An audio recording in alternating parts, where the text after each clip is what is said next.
Ahmedabad plane crash દુર્ઘટનાની અંદર 241 પેસેન્જરોના મોત થયા છે અને તેની સાથે આ પ્લેન જે જગ્યાએ અથડાયું હતું તે બિલ્ડિંગમાં પણ અનેક એવા લોકો છે, એ લોકો મોતને ભેટ્યા છે અને બીજા ઘણા બધા લોકો અત્યારે હાલ સારવાર હેઠળ છે. પરંતુ જે સમયે ઘટના બની હતી તે સમયથી જ પોલીસ અને ફાયર વિભાગ ખડેપગે જોવા મળ્યું હતું. એટલું જ નહીં, રાજ્યના ઇતિહાસનું સૌથી મોટું રાહત અભિયાન 14 વિભાગના 3000થી વધારે કર્મચારીનું મટકું માર્યા વગર 48 કલાક ખડેપગે તે લોકો હાજર રહ્યા હતા. આજે દુર્ઘટના બની હતી, એની અંદર કેટલા કર્મચારીઓ હતા, કેટલો પોલીસનો કાફલો હતો, આજે તેના વિશે વિગતે વાત કરવી છે. દેશના ઇતિહાસના સૌથી મોટા સમાચાર કે જે મૃતકોના ડીએનએ મેચિંગ માટે 36 ફોરેન્સિક એક્સપર્ટ 3 દિવસથી કાર્યરત છે. પ્લેન ક્રેશની દુર્ઘટના બાદ ડોક્ટર સહિતની તમામ ટીમો છે તે અત્યારે હાલ કામે લાગી છે.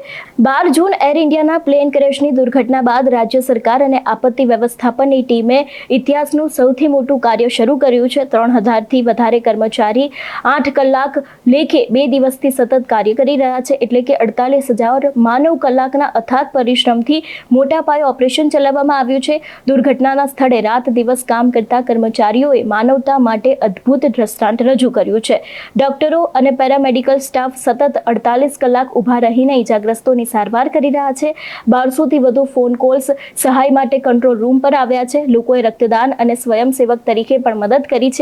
એટલું જ નહીં, ગૃહ રાજ્યમંત્રી હર્ષ સંઘવીએ સોશિયલ મીડિયા પર લખ્યું છે કે ડીએનએ મેચ કરવા માટે 36 સમર્પિત ફોરેન્સિક નિષ્ણાંતોની ટીમ દ્વારા અત્યારે હાલ જેટલા પણ બલિદાન છે એ પણ આપવામાં આવી રહ્યા છે. ખાસ કરીને જો વાત કરવામાં આવે ફાયર વિભાગની, તો વિમાનના ભાગો અને જ્વલંત અવશેષોમાંથી ઇજાગ્રસ્તોને બચાવ્યા, આગ પર કાબુ મેળવીને ઇજાગ્રસ્તોને બહાર કાઢ્યા છે. ડોક્ટરો વિશેની વાત કરવામાં આવે તો ઇજાગ્રસ્તોને તાત્કાલિક તેમને હોસ્પિટલમાં ટ્રાન્સફર કર્યા હતા. ફોરેન્સિક ટીમ છે તેમણે મૃતદેહોની ઓળખ કરીને દસ્તાવેજીકરણ કરી અને અવશેષોની જાળવણી કરી. સિટી પોલીસ તો કે દુર્ઘટનાની સુરક્ષા, ટ્રાફિક નિયંત્રણ અને જવાબદારી સંભાળી છે. ટ્રાફિક પોલીસ રાહત કાર્યને અવરોહિત બનાવવા માટે માર્ગો ખાલી કર્યા અને એમ્બ્યુલન્સને ઝડપી પસાર થવા દીધી. એનડીઆરએફ અને બીએસએફએ ડિસ્ચાર્જર જે મેનેજમેન્ટ અને સર્ચ રેસ્ક્યુ ઓપરેશનમાં તાલીમબદ્ધ રીતે કામ કર્યું છે. કોર્પોરેશન સ્ટાફ તો કે એન્જિનિયરિંગ સહિતના વિવિધ વિભાગ કર્મચારીને બચાવવા માટેના જરૂરી સાધનોમાં મદદ આપી છે. સામાજિક સંસ્થાઓએ ખોરાક, પાણી, માનસિક સહાય અને રક્તદાન કેમ્પ યોજના છે. સરકારી અધિકારીઓએ સંકટ વ્યવસ્થાપન, સંવાદ અને સહાય માટે કોર્ડિનેશન કર્યું છે. વિભાગ મુજબના કર્મચારીઓની જો વાત કરવામાં આવે તો સરકારી અધિકારી 100થી વધુ હતા, ડોક્ટર 150 જેટલા, પેરામેડિકલ 400, ફોરેન્સિક એક્સપર્ટ 36, ફાયર વિભાગના 350 લોકો, city police 500, traffic police 300, NDRF અને એસડીઆરએફ 200, એસઆરપી 50, CISF 30, કોર્પોરેશનના 100 લોકો, સિવિલ એવિએશનના 200, સામાજિક સંસ્થા 1000થી વધુ વોલેન્ટિયર્સ અને મોટી સંખ્યામાં સ્થાનિકો છે.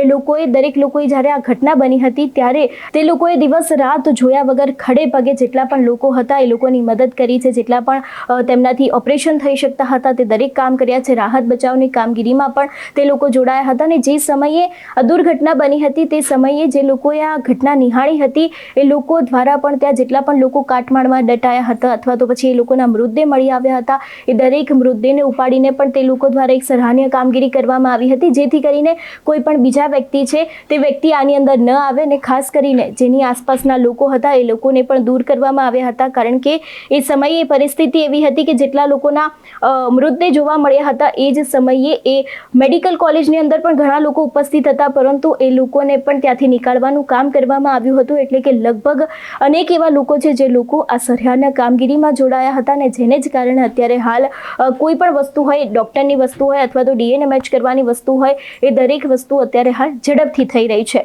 આવી જ અપડેટ તમારા સુધી પહોંચાડતા રહીશું. ત્યાં સુધી અમારી ચેનલ નિર્ભય ન્યૂઝને જોતા રહેજો. નમસ્કાર.